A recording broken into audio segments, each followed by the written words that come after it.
Good day! Maarap ka mo nga may kaunan nga marasa nga lutong bahay didi ha barangay Gindapunan Palolete didi may highway Harania City Hardware nga Tabukit Crispy King and 4 hours eatery. O tara na! Nga di kita! Man! Kitaon ta daw! Wow! Kadamo talaga ang putahe nga eragin luluto kada adlaw nga mga magrasa pagod. Salit damo permi ang nahapit didi pagpalit hiton era sura. Ngan may dangay ang gihapon nera dining area. So tara, sakbunta, ipapakita ko ha iyo kung ano kalimpyo it era dining area. Wow, komportable ka didi kay may da didi aircon, katapos may electric fan gihapon. Salit, maupay it imo pagkaon baga kagudlat ato ha iyo balay. Makakasiring gud ako nga the best didi kay bisan didi era kusina, super it kalimpyo.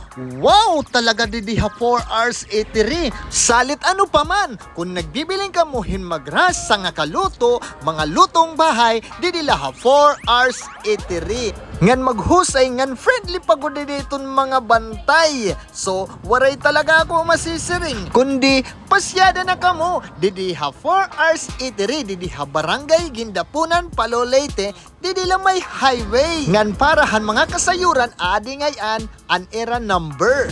Ngan parahan baga medyo harayo, wari kita ito problema. Kay an 4 hours eatery, may daghapon na food panda. Salit ano pa man, ha 4 hours eatery na kita.